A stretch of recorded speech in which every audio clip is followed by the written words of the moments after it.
Estimados amigos, es un honor estar aquí con ustedes una vez de vuelta. Los que hemos abrazado la carrera de la licenciatura en Historia, hemos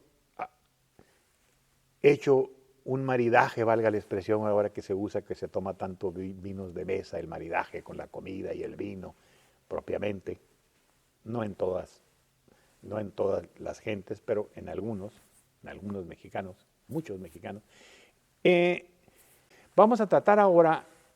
otra de las etnias importantes de Sonora, que son los ópatas. Ya hemos estado hablando de que en el sur del estado de Sonora están los mayos, están los yaquis, y hacia adelante estaban los pimas bajos, los ópatas para el rumbo también serrano y parte de Zaguaripa y en el este del estado, y los pimas altos más allá de lo que se llama la Pimería Alta, lo que se llamó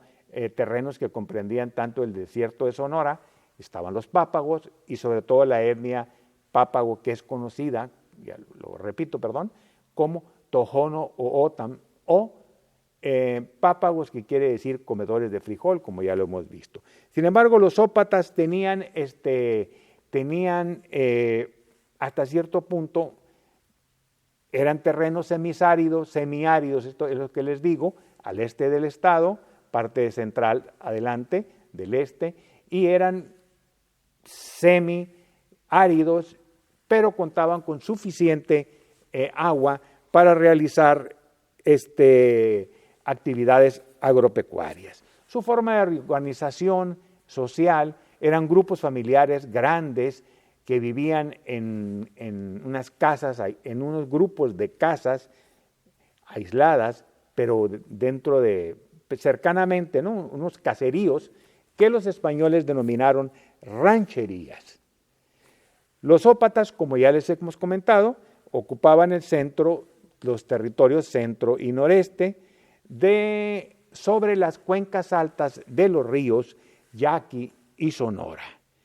Su potencial de recursos era grande, tenían riqueza mineral en sus suelos y abundancia en las lluvias de verano y en las lluvias de invierno, que se les llaman equipatas en Sonora. Al llegar los misioneros jesuitas, también ellos, a partir más o menos de 1620, algo por el estilo, se empiezan a más veintitantos, del Yaqui vienen varios misioneros, entre ellos Pedro Méndez, que funda Zaguaripa, que funda Aribechi, que funda y Bacanora, y así va subiendo esa conquista hacia el norte, y en un momento hizo que para cuando los jesuitas son expulsados del Imperio Español en 1767, ya los ópatas se habían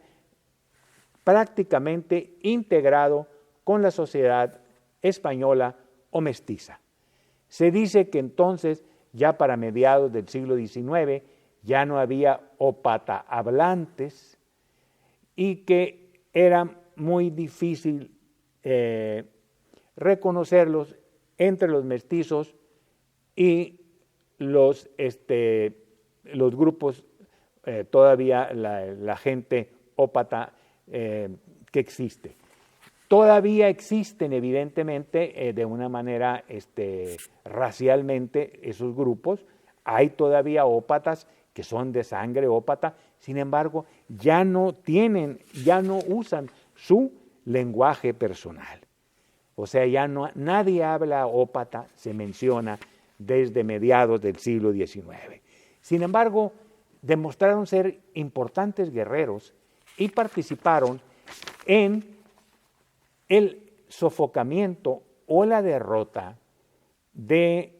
José María González Hermosillo,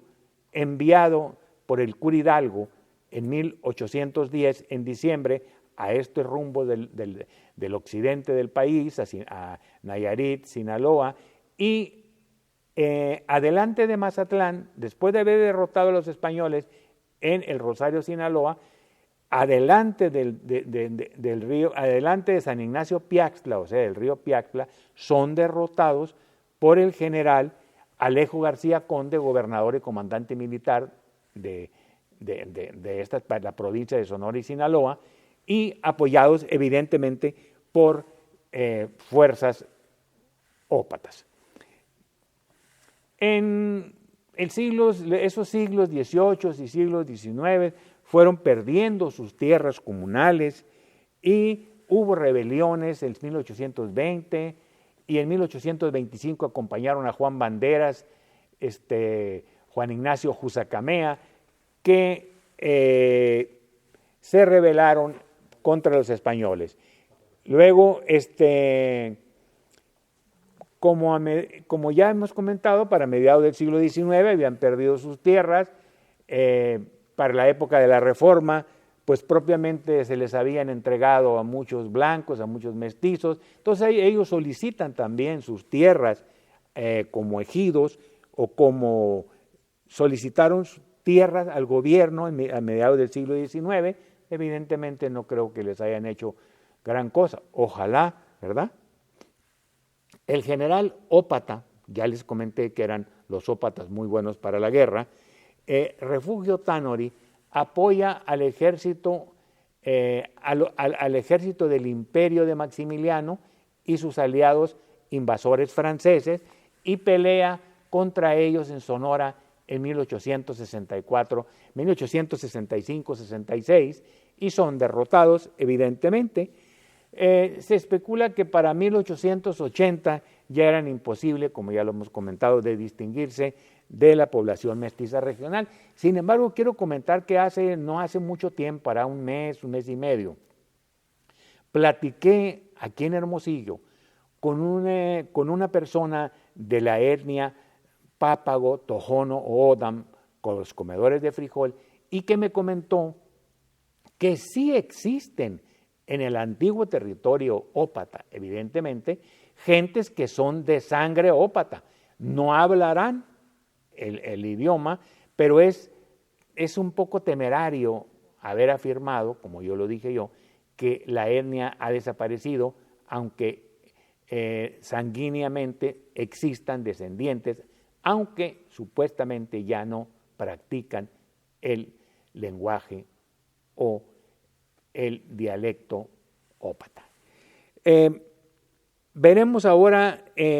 otra de las etnias importantes, que es los pi más bajos. Ya hablamos de los pi más altos, que son los pápagos, ahora hablaremos de los pi más bajos. En 1536, algunos cientos de pi más bajos de la región de Zaguaripa acompañaron a Álvar Núñez Cabeza de Vaca en su ida a Sinaloa, y fundaron a orillas del río Sinaloa, Petatlán, cerca de Guasave, la población de Bamoa, donde todavía, evidentemente, debe haber, aunque hayan pasado varios siglos, demostraciones, aunque fuesen menores, de la cultura pima.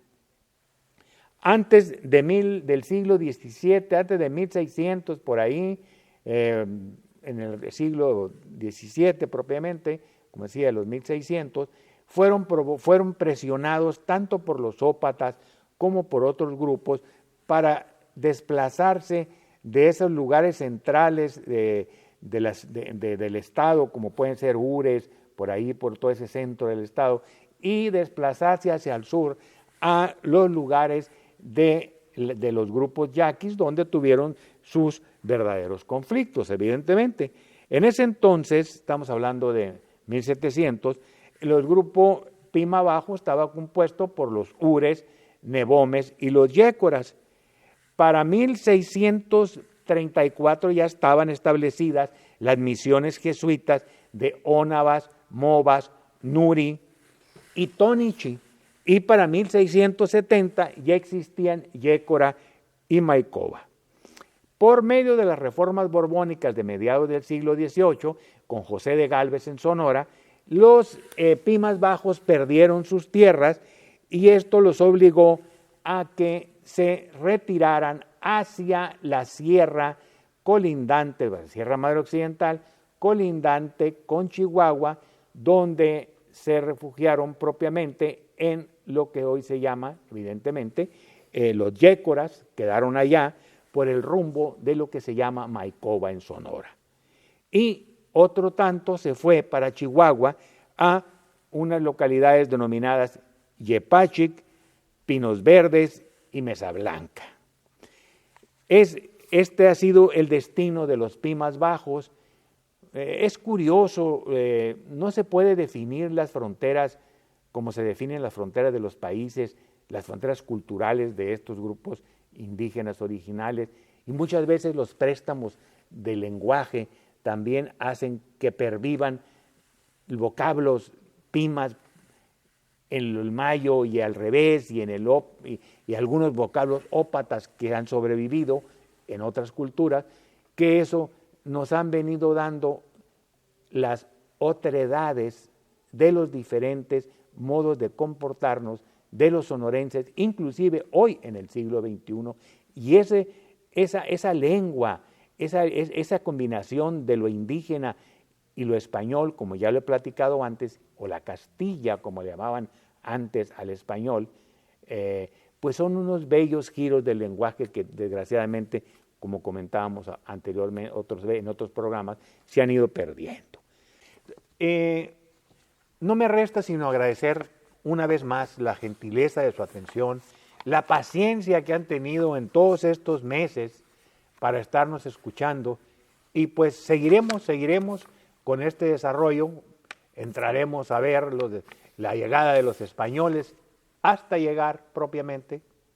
a el día de hoy. Agradecemos como siempre.